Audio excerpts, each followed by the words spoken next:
While prohibition clashes rage around the country, and newspapers chronicle these wild stories of bootleggers and G-men, the gangsters become legends. With the rapid growth of radio, newsreels, and movies comes the birth of popular culture and a seemingly unquenchable public thirst for new celebrities. And Al Capone is only too happy to step into the spotlight. In the 20s, celebrities were in demand. The newspapers wanted to build people up. Al Capone was the celebrity of crime. The people who preceded him generally tried to avoid publicity. Unlike a lot of gangsters, he liked to maintain a high profile.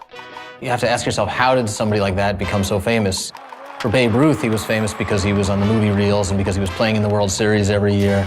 Lucky Lindbergh or Amelia Earhart became famous because they were performing these astounding feats. Capone became famous because Chicago was the murder capital and he was the most famous gangster in the world, and he gave these interviews. He would speak to reporters at any time. Capone had a brazen quality to the way he handled the press. He would openly brag about this politician and that politician were in his pocket. The press was feeding off of this, so that ultimately the gangster becomes this kind of intriguing, dare I say, adored figure.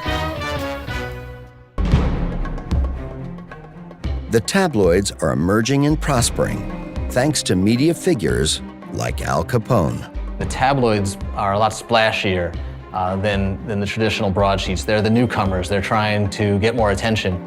Hollywood was also at that time ridden with scandal, and those scandals were becoming news. So you have the Fatty Arbuckle scandal, where he supposedly crushed a woman to death while he was raping her. You have Gloria Swanson running around marrying everybody.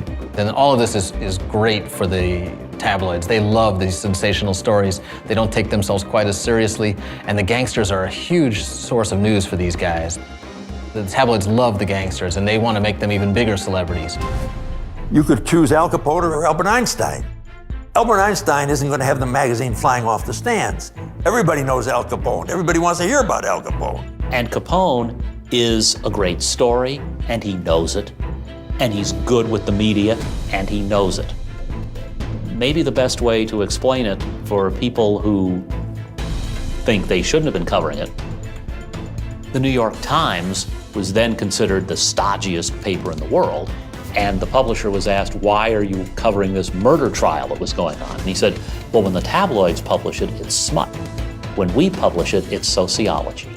Al Capone was a dream for anyone interested in smut or in sociology.